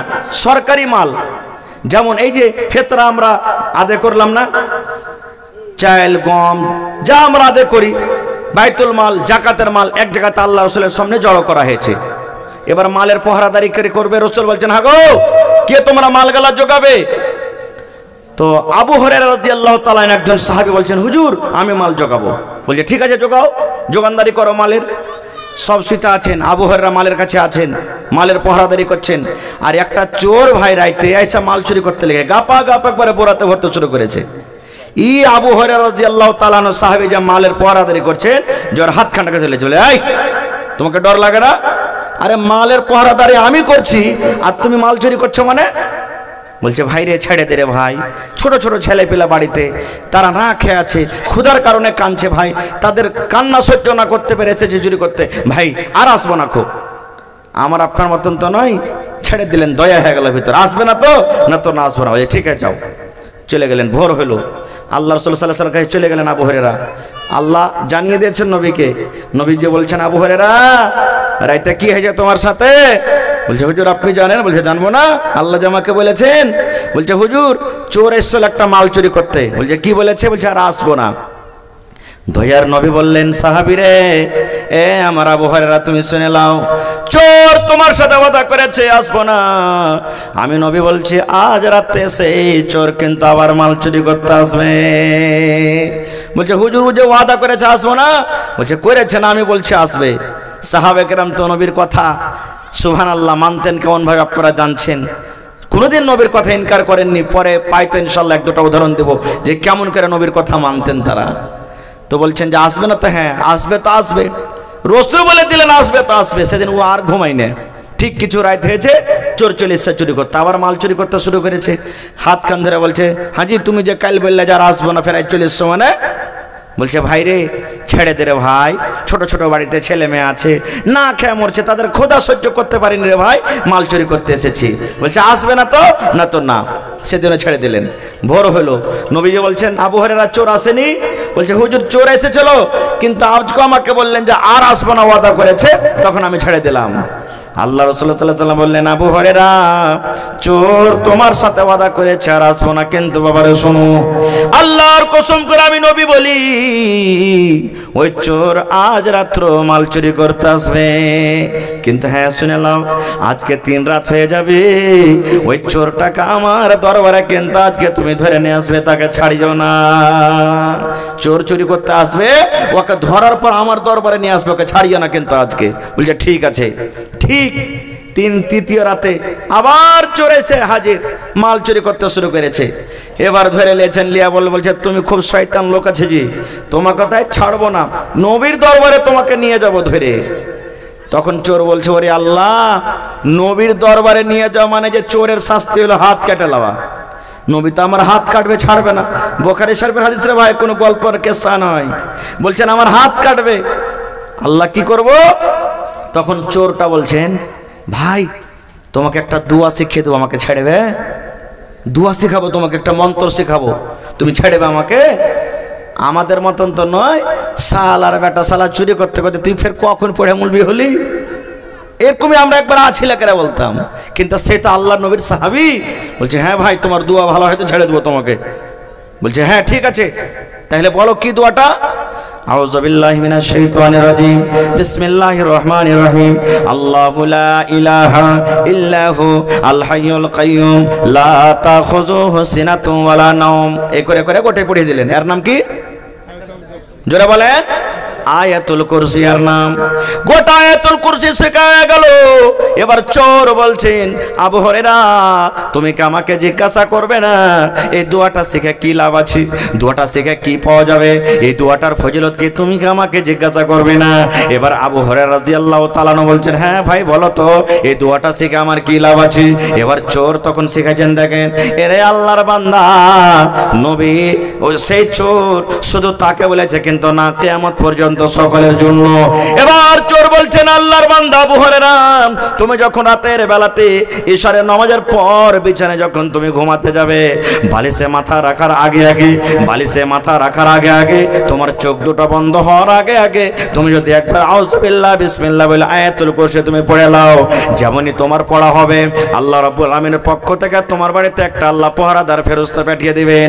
ওই ফেরেশতা তোমার বাড়িতে আসবে, তোমার মোটরসাইকেল জোগাবে, তোমার লাড়া জোগাবে, তোমার গরু জোগাবে, তোমার ধান জোগাবে, তোমার মাকে জোগাবে, গোটা রাত তোমার বাড়িতে পাহারাদারি করবে, কোন চোর তোমার বাড়িতে চুরি করতে পারবে না।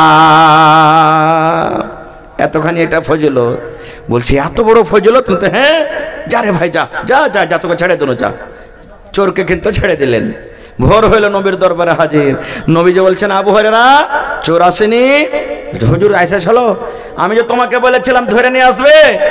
বলছে নবী গো একটা দোয়া শিখে দিয়েছেন কে নবীজি, এই জন্য আমি ছেড়ে দিয়েছি তাকে। আল্লাহ রাসূল বলছেন আবু হুরায়রা কি দোয়া বলো তো? বলছে নবী গো আমাকে আয়াতুল কুরসি শিখে দিয়েছেন গো নবীজি। আর এই কথাটা বলেছেন আবু হুরায়রা রে যখন তুমি বিছানায় যাইবা এশারের নামাজের পর যখন তুমি ঘুমাতে যাবে, ঘুমার আগে আগে যদি তুমি একবার আয়াতুল কুরসি পড়ে নাও আল্লাহ রাব্বুল আলামিনের পক্ষ থেকে তোমার বাড়িতে আল্লাহ একটা ফেরেশতা দিয়ে দিবেন। ওই ফেরেশতা এসে গোটা রাত তোমার বাড়িতে পাহারাদারি করবে, কোন চোর তোমার বাড়িতে চুরি করতে পারবে না। এই দোয়াটা আমাকে শিখালছে নবীজি, তখন আমি ছেড়ে দিয়েছি। আল্লাহ রাসূল তখন বলছেন যে ঠিকই বলেছে চোর। রাসূল কি বলছেন? চোর ঠিকই বলেছেন। নবীজি মেনে নিলেন, নবীজি কথাটাকে মেনে নিলেন, চোর ঠিকই বলেছে। এবারে নবী বলছেন তুমি জানো 3 রাত থেকে যে তোমার কাছে চুরি করতে আসে ওটা কে? বলছেন হুজুর এটা ফের কে? ওটা হলো চোর, মাল চুরি করতে আসছে। রাসূল বলছেন না রে খেপা না, ওটা চোর নয় রে, চোর নয়। 3 রাত থেকে তোমার কাছে যে মাল চুরি করতে আসে জাকা শয়তান, ওটা হলো শয়তান রে, ওটা শয়তান মানুষের রূপে তোর মাল চুরি করতে আসে রে। ওরে খেপা ওটা হলো শয়তান। বলছে হুজুর শয়তান ফের এত বড় দোয়া জানে? বলছে হ্যাঁ শয়তান খুব বড় আলিম ছিল, কিন্তু আল্লাহর সামান্য মাত্র এক ফোঁটা। এই যে দেখেন এই কথাটা আমি আপনাকে বুঝাতে চাচ্ছি, সামান্য একটা আল্লাহর কথার নাফরমানি করেছেন। আল্লাহ বলেছিলেন আদমকে সাজদা করো, আর ও বলেছে যে আমি আদম থেকে উত্তম আছি, আমি আগুন থেকে তৈরি হয়েছি, আর ও মাটি থেকে, মাটিকে যত উঁচাতে করা হোক নামতে পড়বে, আমি ওকে সাজদা করবো না, যে অহংকারী করেছে, যার কারণে আল্লাহকে শয়তান বানিয়ে দিয়েছে। তাই বলছেন শয়তান ভালো কথা জানে কিন্তু শয়তান ভালো কথা মানে না। শয়তান আল্লাহর কথা জানে কিন্তু শয়তান আল্লাহর কথা মানে না। শয়তান নবীকে জানে কিন্তু শয়তান নবীর কথা মানে না। শয়তান কোরআনকে জানে কিন্তু শয়তান কোরআনের কথা মানে না। আপনি ভালো কথা জানেন, আপনি ভালো কথা মানেন, আপনি আল্লাহকে জানেন, আপনি আল্লাহর কথা মানেন, আপনি কোরআনকে জানেন, আপনি কোরআনের কথা মানেন। আপনি জানেন এবং মানেন বলে ঈমানদার। আর শয়তান ভালো কথা জানে কিন্তু মানে না, এই জন্য শয়তানের নাম হলো শয়তান। নারে তাকবীর। একটা ফজিলত হয়ে গেল। আর কি আয়াতুল কুরসির ফজিলত? সুবহানাল্লাহ। আল্লাহ রাসূল বলেছেন, যদি কোনো আমার উম্মত নর হোক বা নারী হোক, বেটা ছেলে হোক কিংবা বেটি ছেলে হোক, 5 ওয়াক্তের ফরজের নামাজের পর, ফরজের যেমন ফজরের সালাম ফেরা হয়ে গেল, তারপরে জোহরের পরে, আসরের পরে, মাগরিবের পরে, ইশারের পরে 5 ওয়াক্তের ফরজ নামাজের পর আপনি যদি আয়াতুল কুরসি পড়িতে পারেন, আয়াতুল কুরসি যদি আপনি পড়লেন, আল্লাহ রাসূল বলেছেন উম্মত জান্নাত যেতে শুধু মত আটকে রেখেছে, এই লোকটা যেদিন মরে যাবে আল্লাহর জান্নাতের ভিতরে চলে যাবে। শুধু মত তাকে আটকে রেখেছে, মরতে গেলে লোকটা জান্নাতের ভিতরে চলে যাবে। কত আসান কথা ভাই। আর কই মুলবিরা, এই আগেকার মুলবিরা পড়ে চলো ভালোই, আর এখনকার মুলবিরা মানে যে পড়ে কোন কি খেয়ে পড়েছে সব দোয়া দুরুজকে উঠিয়ে দিলে। ভাইরে সব জামানার এটা হাদিস আছে, এটা কোনো কাহিনী নতুন তৈরি করা বানা হাদিস নয়। কিন্তু আমরা পড়েছি কি? আমরা পড়বো না। আয়াতুল কুরসি আমরা শিখেছি কি? শিখবো না। কয়েকটা লোক জানি আমরা, কিন্তু হয়তো আর ফজিলত জানি না। ভাই মুসলমান দেখেন কত বড় বড় দুয়াতে কত বড় বড় ফজিলত লুকিয়ে আছে, কিন্তু আমরা জানি না। খাইতে যখন বসছি তখন কি খাইতে হবে? কি বলে খাইতে হবে? জোরে বলেন। বিসমিল্লাহ। পয়সা লাগবে? পয়সা লাগবে না। এবার যদি আপনি বিসমিল্লাহ না পড়েন, একটুখানি বিসমিল্লাহ না পড়েন, রাসূলের হাদিস কি জানেন? আল্লাহ রাসূল সাল্লাল্লাহু আলাইহি ওয়াসাল্লাম বলেছেন, তুমি যদি বিসমিল্লাহ না পড়ো, খানা যদি তুমি শুরু করে দাও, তাহলে তোমার সাথে সাথে শয়তান খানা খাবে, তুমি দেখতে পাবে না। ম্যাকম্যান কি আছে? যে ভাই একটু আওয়াজ বাড়াও তো। আওয়াজ লাগছে আস্তে আস্তে, বসে চলে ইচ্ছে লাগছে। জি, তো রাসূল বলেছেন যে আমার উম্মত বিসমিল্লাহ বলে খানা খাও। আরেকটা কথা, আমরা মুসলমান ডাইন হাতে খাবো না বাঁ হাতে খাবো? বাঁ হাতে খেতে গেলে কার এটা খাওয়া হলো? আচ্ছা বলেন তো, মানে ফতোয়া দিতে আসছি না ভাই, আজ আপনার কাছ থেকে ফতোয়া নেব। বিড়ি খাওয়া হালাল না হারাম কহেন তো একটু? গোটে হারাম না, কিন্তু কত লোককে দেখবেন যে বিড়ি হারাম জিনিস খায় ফের বাঁ হাতে টানবে, টানে টানে না। এক তো হারাম খাইছে ওপর থেকে বাঁ হাতে, আরে হারাম জিনিস খাচ্ছিস কমসে কম ডাইন হাতে খা, দিয়ে একটা গুনাহ থেকে বাঁচবি। কমসে কম খাওয়াটা হারাম হলো, ডাইন হাতে খালি একটা গুনাহ থেকে বাঁচলে কিনা। কিন্তু সুবহানাল্লাহ ভাই, মনে দুঃখ করবেন না, কত লোক, আমি একবার পাটনা যাচ্ছি ভাই, তো যারা পাটনা সফর করছেন দেখবেন বস পেশাব পায়খানা বা চা পান করার জন্য মাঝে মাঝে দাঁড়ায় না, দাঁড়ায় না। সুবহানাল্লাহ, মুসলমানের বাচ্চা জি ভাই, আমারও পেশাবের দরকার হয়েছে। সুবহানাল্লাহ, পেশাব করতে বসেছি, ওখানে তো লাইন হয় 3-4 জন 5 জন করে, সব হয় না, জায়গা কম, লম্বা লম্বা একবারে দাঁড়িয়ে দাঁড়িয়ে পেশাব করতে শুরু করে দিয়েছে। বিড়ি বাঁ হাতে খেয়েছে, আর কইছে আমি কদ্দুরে নেবে, আর কদ্দুর আছে। দেখেন রাসূল বলেছেন পেশাব পায়খানা করতে বসেছো, কোনো লোক তোমাকে সালাম দিয়ে দিলে তুমি ওয়ালাইকুম সালাম বলিও না, ফারিগ হওয়ার পর তুমি সালামের জবাব দাও। আর বসে বসে পেশাব পায়খানা করছি আর একটা বাঁ হাতে বিড়ি টানছি, ওপর থেকে কদ্দুরে নেবে, সালাম দিতে মানা আছে। দুয়া জিনিসটার গল্প করা কেমন করে হালাল হয়ে গেল রে ভাই। পাংখা চালু করিয়েন না আমার দিকে, আপনারা করেন, আমার অসুবিধা হবে। হ্যাঁ, তো ভাই দেখেন কত বড় আমরা শরীয়তটাকে জবাই করছি। শুধু তা নাই রে ভাই, শরীয়তের কথা একটা বলে দিলে নানা যান, বিসমিল্লাহ না পড়েন, দোয়া না পড়েন তো কি ক্ষতি আছে? আল্লাহ রাসূল সাল্লাল্লাহু আলাইহি ওয়াসাল্লাম বলেছেন মসজিদে ঢুকবে দোয়া আছে, ওযু করতে বসবে দোয়া আছে, ওযুর পর দোয়া আছে, বায়াত বাণী দোয়া আছে, প্রত্যেক জায়গাতে দোয়া আছে উম্মত। এই মতো যখন তুমি বিবির কাছে যাবে, বিবির কাছে যাওয়ার টাইমে তোমাকে একটা দোয়া পড়তে হবে রে উম্মত। ওই দোয়াটা যতক্ষণ না পড়বে তুমি তোমার স্ত্রীর সাথে তুমি মিলন করিও না। রাসূল বলেছেন বিবির কাছে যাবে, দোয়া আছে। বলবেন কি জি মাওলানা দোয়া? নবী বলেছেন বিসমিল্লাহি আল্লাহুম্মা জান্নিবিনা শাইতান ওয়া জান্নিবিশ শাইতানা মা রাযাকতানা। আল্লাহ রাসূল বলেছেন পুরুষ যখন তুমি তোমার স্ত্রীর সাথে তোমার ইচ্ছা হবে এখন মিলামেশা করব, মিলামেশা করার আগে তোমাকে দোয়াটা পড়তে হবে বিসমিল্লাহি আল্লাহুম্মা জান্নিবিনা শাইতান ওয়া জান্নিবিশ শাইতানা মা রাযাকতানা। এই দোয়াটা পড়ার পর তোমার স্ত্রীর সাথে তুমি মিলন করবে। এবার বলবেন মাওলানা জি এই দোয়াটা যদি না পড়ি তো কি হবে জি মাওলানা? সামান্য একটা ছোট্ট দোয়া না পড়লে কি ক্ষতি হবে?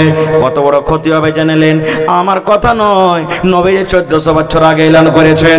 আল্লাহর রাসূল বলেছেন উম্মত রে যদি তুমি এই দোয়াটা না পড়ো, বিনা দোয়াতে যদি তুমি বিবির কাছে চলে যাও, বিবির সাথে তুমি যদি মিলন করো, তাহলে যতবার তুমি বিনা দোয়াতে জীবনে বিবির সাথে মিলন করেছো অতবার তোমার সাথে সাথে শয়তান তোমার বিবির কাছে গিয়েছে। এবার বলেন আমাদের সমাজের মধ্যে কোনো মানুষ 10টা ছেলের বাপ, কেউ 8টা ছেলের বাপ, কেউ 5টা ছেলের বাপ, কেউ 3টে ছেলের বাপ, কেউ 1টা ছেলের বাপ। কত ভাই এমন আছে জীবনে দোয়া জানে না, একদিনও পড়েনি। মুসলমান রে আপনার 10টা যে ছেলে হয়েছে আপনি বিবির কাছে কতবার গিয়েছেন বিনা দোয়াতে? একদিনও দোয়া পড়েননি। বলেন আপনি যতবার গেছেন অতবার আপনার সাথে সাথে শয়তান গিয়েছে। কোনো কি ছোট মোটো গুনাহ রে ভাই? দেখেন কত বড় পাপ করছি আমরা, কিন্তু সুবহানাল্লাহ আমরা এই সমস্ত জিনিসগুলোকে ছোট ছোট মনে করছি। আর একটা এলিয়েন এক ঘন্টা আমার কাছে গেল ভাই। আর একটা হাদিসের কথা শুনেন। আল্লাহর নবী একদিন বসে আছেন, নবীর পাঞ্জরে মা আয়েশা রাদিয়াল্লাহু তাআলা আনহা আল্লাহ নবীর স্ত্রী বসে আছেন। আমরা যেমন স্বামী স্ত্রী গল্প করি, নবী আর ওর স্ত্রী গল্প করছেন। নবীজির আর একটা স্ত্রী সাফিয়া রাদিয়াল্লাহু তাআলা আনহা নবীর কাছে কিন্তু চলে আসছেন, কোনো দরকারে কোনো কাজে নবীর পাঞ্জরে কিন্তু আসছেন। আর আগে থেকে মা আয়েশা রাদিয়াল্লাহু তাআলা আনহা আল্লাহ নবীর স্ত্রী একটা আর আল্লাহ রাসূল গল্প করছেন। এবার সাফিয়া কিন্তু নবীজির একটা স্ত্রী, সাইজে একটু ছোট, নাটি। দুনিয়াতে মেলা এরকম মানুষ আছে, এক একটা মানুষ দেখবেন যে বয়স 40-50 বছরকার কিন্তু ও একবারে খুবই ছোট, এরকমও দুনিয়াতে মানুষ আছে। তো মা আয়েশা রাদিয়াল্লাহু তাআলা আনহা আল্লাহ রাসূলকে ইশারা করছেন, হুজুর হুজুর। মানে ওই সাফিয়া যা আসছে নবীর স্ত্রী, ওকে দেখেছেন, দেখেন নাটি চলে আসছে আপনার কাছে। কি আসছে? নাটি। দেখেন বাঁটি আপনার কাছে চলে আসছে। এ দেখেন নাটি, হুজুর নাটি আসছে আপনার কাছে। মা খালারা এগুলা বেশি করে ঝগড়াতে ঝগড়াতে ঝগড়া যত হয়ে গেল সুবহানাল্লাহ, কালনি কালঠি ঝেটনি মুনি খোসানি যত পারবে কহিবে সুবহানাল্লাহ। মোটা যদি হয় মোটকি হোদমি ধুবনি যা পারবে কহিবে। হ্যাঁ পাতলা যদি হয় আরে মাগি তোর নিজের শরীরখানটা দেখে দেখ, তোকে পিঁপড়াতে ভাগ করে রেখে খাবে আমাকে। দেখেন এরকম ভাবে মায়েরা খালারাও বলে। তো মা আয়েশা রাদিয়াল্লাহু তাআলা আল্লাহ রাসূলকে ইশারা করছেন, হুজুর দেখেন মানে নাটি সাফিয়া আপনার কাছে আসছে। ওরে সুবহানাল্লাহ। এ আমার মায়েরা খালারা ভাইরা, যেমনই নবী কথাটা শুনলেন কত রাগলেন নবী জানেন? এই নাটা এবং পাটা কথাটা শুই না নবীর চোখ দুখান লাল হয়ে গেল রে বন্ধু। যেমন আনারের দানা বেদনার দানা লাল হয়, নবীর চোখ দুটা লাল হয়ে গেল। এবার নবীজি আয়েশাকে বলছেন, আয়েশা রে তুমি একটা লোকের নাটি এবং বাটি বলেছো, এই কথাটা এমন খারাপ রে আয়েশা, এই কথাটা এমন খারাপ। এ আমার বেবি আয়েশা শুনে নাও, যারা নাটি ওরাও আল্লাহর তৈরি, যারা লম্বা ওরাও আল্লাহর তৈরি, যারা সাদা ওরাও আল্লাহর তৈরি, যারা কারো আল্লাহর তৈরি। আয়েশারে তুমি শুনে নাও, নাটা এবং বাটা কথাটা এত খারাপ, এই কথাটাকে ধরে যদি একটা সমুদ্রে ছেড়ে দেওয়া হয়, এই কথাটাকে ধরে যদি একটা নদীতে ছেড়ে দেওয়া হয়, আয়েশারে এই নাটা কথাটা আল্লাহর নিকটে এত খারাপ, এই কথাটাকে ধরে একটা নদীতে সমুদ্রে ছেড়ে দেওয়া হয়, কথাটা এত খারাপ, এই কথাটার কারণে গোটা সমুদ্রের পানি দুর্গন্ধ হয়ে যাবে, বদবু চলে আসবে পানিতে, পানি পান করা যাবে না। এত খারাপ কথাটাকে যদি সমুদ্রে ছাড়া হয়, সমুদ্রের পানি নোংরা হয়ে যাবে, পানি পান করা যাবে না। এবার বলবো মাকে, এ আমার ভাইরা মায়েরা খালারা, শাশুড়ির শিকায়ত করবে অন্যর সামনে, আমার শাশুড়ি বুবুরে আর বলিস না, আমার শ্বশুর বুবুরে আর বলিস না, সবাই তো ভালো, একটা জাবিয়া মরিচ যে আমার নন আছে রে বুবু, আর কইস না রে বুবু। এই যে চার দোকানে বসে যাব, হবে অমুক মুলবি, হায় রে আল্লাহ, ওগুলা মুলবি ঠিক কইবে। চার দোকানে 5 জন 7 জন বসে যাব, আবে তুই নামাজ পড়ছিস, দাঁড়িয়ে সারা তোর থেকে ভালো আছি। এই যে এক অপরের গীবত চগল করে শুরু করে দিচ্ছি। ভাই দেখেন কত বড় পাপ, কত বড় গুনাহ। ভাই রে, এই সমস্ত পাপ থেকে আমাদেরকে বাঁচতে হবে। নবীজি নিজের বিবির পরে রাখলেন। কেমন বিবি ছিলেন এটা জানেন? কত সহেগা বিবি ছিলেন, কত নবী বিবিকে আদর করতেন। সুবহানাল্লাহ। একটা আদরের কথা শুনলেন তাহলে। আল্লাহ রাসূল সাল্লাল্লাহু আলাইহি ওয়াসাল্লাম একদিন বসে আছেন, মায়েশা রাদিয়াল্লাহু তাআলা না বলছেন, আমি নবীর পাঞ্জরে বসে আছি, এই যে গ্লাস রাখা আছে ধরেন। আল্লাহ রাসূল সাল্লাল্লাহু আলাইহি ওয়াসাল্লাম পাঞ্জরে বসে আছে, মায়েশা বলেন আমি গ্লাসে দুধ নিয়েছি কিংবা পানি পান করছি, আমি ঠোঁট লাগিয়ে দিয়েছি, পানি পান করছি কিংবা দুধ পান করছি। আমার নবী আমার গ্লাসের দিকে দেখে, মুখের দিকে দেখে, আমার বিবি আয়েশা গ্লাসের কোন জায়গাতে মুখ লাগায় ঠোঁট লাগায় পানি পান করেন। মায়েশা বলেন পানি পান করতে করতে হয়তো কিছু পানি আছে কিংবা হয়তো কিছু দুধ আছে, আমি গ্লাসটাকে যেমন রেখে দিলাম, চট করে নবীজি গ্লাসটাকে নিয়ে নিলেন। আর আয়েশা বলেন আমি আয়েশা গিলাসের যে জায়গাতে ঠোঁট লাগায় মুখ লাগায় পানি পান করলাম, আমার দয়ার নবী ওই আমার মুখ লাগা জায়গাতে মুখ লাগায় পানি পান করলেন। শুধু তা নয়, আয়েশা বলেন আমি ভাত রুটি ঘাঁটি বাড়িতে রুটি খাই, আমি হাড্ডি চুষে চুষে খাই, আমি গোশটাকে দাঁতে কামড় দিয়ে দিয়ে খাই। এবার আমি যখন পিসটাকে থালাতে রেখে দিলাম, আল্লাহর নবী চট করে পিসটাকে উঠিয়ে নিলেন। আমি যে জায়গাতে আয়েশা দাঁত লাগাই আমি কামড় দিয়েছি, আমার নবী ওই জায়গাতে মুখ লাগায় দাঁত লাগায় কামড় দিয়ে দিয়ে খান। এত পিয়ার মোহব্বত বিবির সাথে। সেই বিবি একটু শরীয়তের উল্টা কথা বলে দিলেন, কত রেগে গেলেন দেখলেন, কত রেগে গেলেন। এর মানে পাপটা কত বড় বুঝতে হবে। আর আজকে আমাদের মা খালাদের মোহব্বত কি জানেন? আমার কোনো ভাই খাইতে খাইতে চারটি ভাত ছেড়ে দিয়েছে, আদরের মা ভাত কটা খাইতে পারলাম না, ও তখন ওর ছেলে গেলে বলবে আদরি গে ওই মুরগিটাকে ছিটিয়ে দেখা, ছাউলটাকে দিয়ে দেখা, ওর কাঁচরা ভাত মোটা পোড়া ভাত কে খাবে। এই তো আমাদের মোহব্বত ভালোবাসা। ভাইরে মেলায় কথা আছে ভাই, রোজা তো প্রোগ্রাম খালি ছিল না ভাই। আবার কালকে আল্লাহ বাচ্চা রাখতে ইনশাল্লাহ ঝাড়খণ্ড যেতে হবে ভাই। তো ঘন্টা পার হয়ে গেল, তবে শেষের বেলাতে একটা জান্নাত লওয়ার হাদিস আর বলে দিই আপনার সামনে। আল্লাহ রাসূল সাল্লাল্লাহু আলাইহি ওয়াসাল্লাম বলেছেন মান বানা লিল্লাহি মসজিদান বানাল্লাহু লাহু বাইতান ফিল জান্নাহ। আল্লাহ রাসূল বলেছেন আল্লাহর ইবাদতখানা মসজিদ যারা এখানটা বানিয়ে দিবে, আল্লাহ রাব্বুল আলামিন তার জন্য জান্নাতের ভিতরে এখন ঘর বানিয়ে দেবেন। দুনিয়াতে মসজিদ বানাবেন, জান্নাতে ঘর বানাবে। আচ্ছা আপনাকে এগুলোর মধ্যে কেউ হাজী সাহেব আছেন কি? মাওলানা হজ করছেন নাকি? মাশাআল্লাহ আলহামদুলিল্লাহ, মাওলানা সবই জানছেন, আপনারাও জানছেন, বোঝার জন্য একটা উদাহরণ দিচ্ছি। আচ্ছা মাওলানা যখন এখান থেকে হজ করতে যখন যান, তো ওইখানে যা ঘর বানাচ্ছিলেন না, ঘর বানাচ্ছিল আগে থেকে থাকার জন্য? জি আগে থেকে বানা আছে, রেডি আছে। হ্যাঁ অমুক মাওলানা আসেন হজ করতে, কত নম্বর ঘর হবে, ঘরে কি কি ফ্যাসিলিটি আছে সব আগে থেকে রেডি আছে। কিন্তু ঘরখানি এমনি বনে গেছিল না, আগে টাকা লাগাতে হয়েছিল। আচ্ছা ওটা যে দেন, ওটা না বুঝতে পারেন, দিল্লি পাটনা কলকাতা পাঞ্জাব সব সফর করেছেন, ট্রেনে সফর করছেন। এবার আপনি বলেন টিকিট আপনি অনলাইন কেটে নিয়েছেন, এবার যাইবেন আপনি আগামী মাসের 17 তারিখে। তা আপনি আজকে টিকিট কাটলেন, যেমনই আপনার টিকিট কাটা হলো, টিকিটে লেখা আছে না নাই যে ট্রেন নম্বর কতটি, মানে কোন গাড়িতে যাবেন, শুধু নম্বর লেখা নাই, আপনার সিট নম্বর কতটি হবে, আছে না নাই? সব কিছু আপনার রেডি আছে, কয়টাতে আপনার গাড়িটা ঢুকবে। সুবহানাল্লাহ। এবার বলেন ভাই দুনিয়াতে একটু বোঝার জন্য বললাম যে 100 টাকা 500 টাকা আপনি টিকিট কেটে যত দূর যাবেন ভাড়া, আপনার জন্য ঘর রেডি, গাড়ি রেডি। সুবহানাল্লাহ। তো আল্লাহ নবীর কথাটার পর থেকে বিশ্বাস আমাদের হবে না যে আল্লাহ রাসূল বলেছেন দুনিয়াতে যেখানটা ঘর বানিয়ে দেবে, আল্লাহর ঘর কোথায় বনবে? জান্নাতের ভিতরে বনবে। একটা মজার হাদিস বলে দিলে ভাই, আল্লাহ রাসূল যখন বেঈমান মুশরিকদেরকে যন্ত্রণায় হিজরত করে মক্কা থেকে মদিনায় চলে গেলেন, মদিনাতে কিন্তু মসজিদ নেই, নামাজ পড়িতে হবে, মসজিদ বানাইতে হবে। মুসলমানের সম্মান হলো মসজিদ, মসজিদ বানাইতে হবে। এবার কোন জায়গাতে মসজিদ বানবে? যে জায়গাতে মসজিদ আছেন নবীজি সাহাবী রেখে বসে গেলেন, ও আনসারী ভাই বলো তো এই জমিনটা কার? মদিনার লোকেরা বলছেন হুজুর দুটো ইয়াতিম বাচ্চা, সাহাল এবং সোহেল, বাপ নাই, ছোট বাচ্চা, ইয়াতিম বাচ্চার এটা জমিন। নবী বলছেন ডাকো বাচ্চা দুটাকে। খবর হলো বাবা রে আল্লাহ রসুল তোমাদেরকে ডাক দিয়েছে চলো। নবীর কথা শুনে বাঘের মতন মনে হয় একবারে দৌড়াইতে লাফ খেটে নবীর দরবারে হাজির।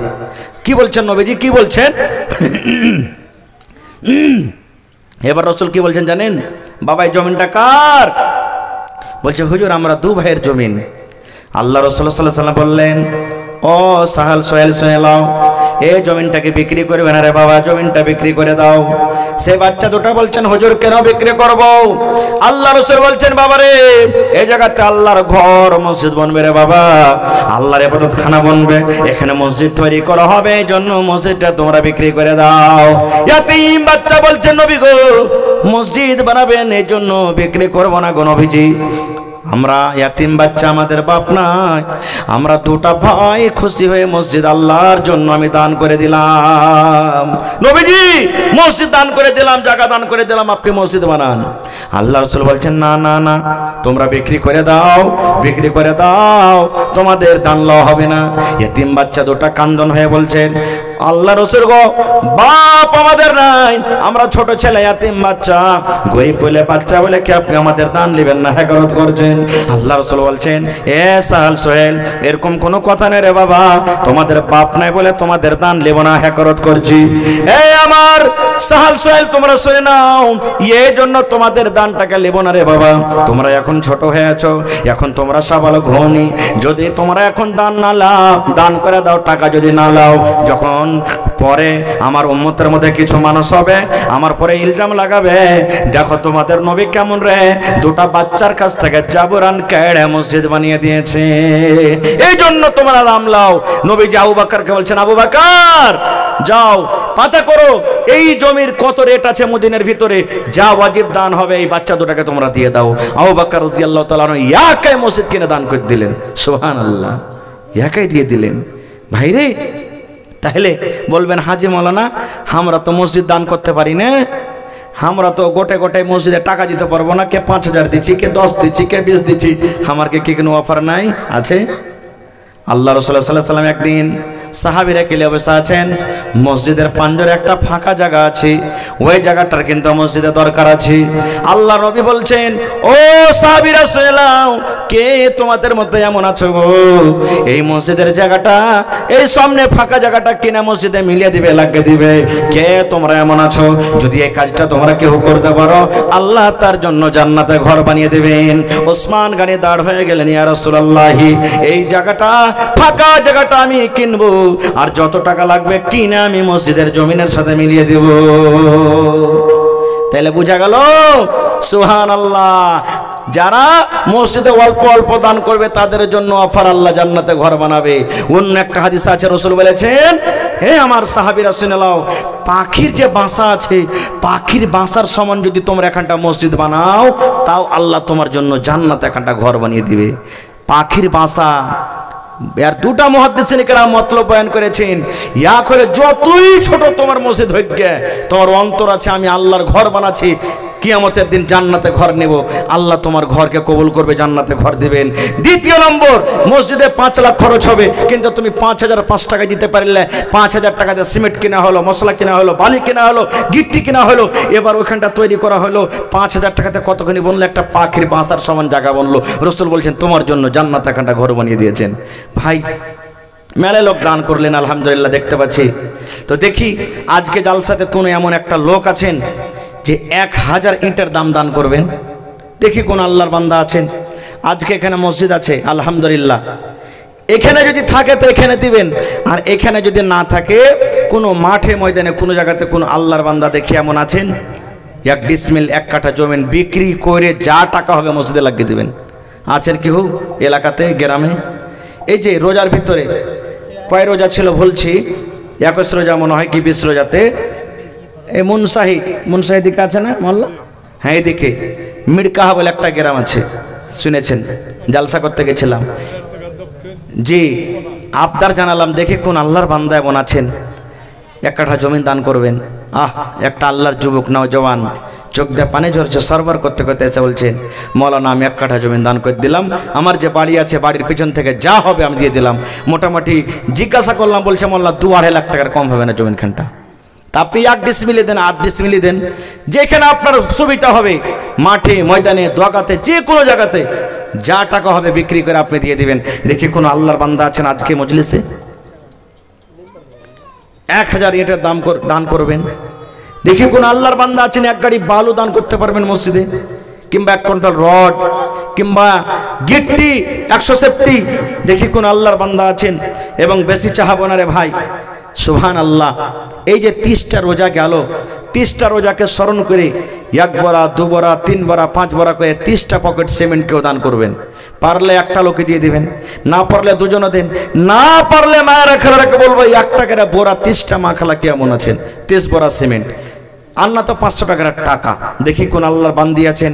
দেখি আজকে এই রত্নী গ্রামে কোন আমার মা খালা দাদি নানি আছেন, গলার এখানটা হার গালা দান করতে পারবেন, নাকের নাকমণি দিতে পারবেন। এই কাঁসার বদনা, কাঁসার থালি, কাঁসার গিলাস মা বাপ দিয়েছে, আরমানকে একদিনও ব্যবহার করে না, ফুইটা জং লেগে গেল, ওই কাঁসার বর্তন গলা লেসে লেসে দান করবেন আজকে স্টেজে। বাস আমি বেশি থাকবো না, মাত্র 10 থেকে 15 মিনিট আপনাদের সামনে আছি। এই 10-15 মিনিটের মধ্যে 1টা বাজতে 15 মিনিট কম আছে, 15 মিনিটের মধ্যে দেখি কোনো মা দাদি নানি আছেন, গলার হার, নাকের নাকমণি, আংটি, পায়াল দেখি, কিংবা ছাগল একটা দান করতে পারবেন কেউ? এই যে কয়েকদিন হলো ভাই সুপল জালসা করতে গেছি, আমানুল্লাহ সাহেব মাদিনের এখানে মৌলানা আমানুল্লাহ মাদিনী যাচ্ছেন সুপলে, ওর ওখানে মসজিদে জালসায় রোজাতে 27 রোজাতে ভাই দান করতে করতে সব রকম দান পাওয়া গেল, শুধু শেষের বেলাতে কৈতরও দান করেছে ভাই, কৈতর কবিতর, যে কবিতর দান করেছে। সুবহানাল্লাহ, কোনো এমন জিনিস নাই যে ওরা দান করেনি। তো দেখি আজকে মা খালা দাদি নানি কেমন আছেন, দেখি আল্লাহর হস্তে। দেখি আজকে ভাইদের মধ্যে 1টা কলম কমসে কম বিসমিল্লাহ করেন। আমার আশা আছে, আল্লাহ বলছেন লা তাকনাতু মির রাহমাতিল্লাহ, আমার রহমত থেকে কেউ না উম্মিদ হবে না ইনশাআল্লাহ। দেখি 4টা আবদার রাখলাম, একটা গিট্টি, একটা ইট, একটা বালু, দেখি আর একটা জমিন। দেখি কোন আল্লাহর বান্দা আছেন আজকে? মাশাআল্লাহ, কি নাম? আব্দুল সাদিক, মোহাম্মদ সাদিক। মাশাআল্লাহ, সাদিক মানে সচ্চা। একবার জোরে বলে নারে তাকবীর। মাশাআল্লাহ, দেখেন আল্লাহ মনের আশাকে পুরা করে দিয়েছেন, ইনশাআল্লাহ আল্লাহ তার মনের আশাকে পুরা করবেন। আমার সাদিক ভাই 1 গাড়ি বালু দান করে দিলেন, মাশাআল্লাহ। দেখি 2 নম্বরে তারাফুল মোহাম্মদ জামিল 50 কিলো মাকই বাকি। তারাফুল মোহাম্মদ জামিল 50 কিলো মাকই দান করলেন, মাশাআল্লাহ, জাযাকাল্লাহ। ভাই 1 নম্বর বালু হয়ে গেল। 2 নম্বরে দেখি কোন আল্লাহর বান্দা বান্দি আছেন, হয় বালু কিংবা ইট কিংবা গিট্টি কিংবা সিমেন্ট দান করবেন। দেখি কেমন আছেন, যারা দিয়েছেন তাও, না দিয়েছেন তাও। ভাইরে এটা আল্লাহর ঘর, আল্লাহ যে কত খুশি হবে আজকে আপনাদের প্রতি সেটা আল্লাহ জানছেন। ভাই আসেন তো একটু। মাশাআল্লাহ, জাযাকাল্লাহ। রব্বানা যালামনা আনফুসানা ওয়া ইল্লাম তাগফির লানা ওয়া তারহামনা লানাকুনান্না মিনাল খাসিরিন। রব্বানা আতিনা ফিদ দুনিয়া হাসানা ওয়া ফিল আখিরাতি হাসানাতাও ওয়া কিনা আযাবান নার। আল্লাহ আমার সাদেক আলী ভাই 1 গাড়ি বালু দান করলেন, আল্লাহ তার দান তুমি কবুল করে নাও, মনের আশাকে আল্লাহ পুরা করো, রোজি রোজগারে আল্লাহ বরকত দাও, হাতে টাকাতে পয়সাতে বরকত দাও, ছেলে মেয়ে বিবি বাচ্চাকে আল্লাহ ভালো রাখো। আল্লাহ যতদিন দুনিয়াতে বাঁচবেন পাক্কা সাচ্চা তুমি নামাজি করে রাখো। এ পাক পরওয়ারদিগার, মা বাপ, দাদা দাদি, নানা নানি, আত্মীয় স্বজন যারা কবরের ভিতরে চলে গেছেন, আল্লাহ দুনিয়ার খবর পাওয়া যায় কিন্তু কবরের কোনো খবর আছে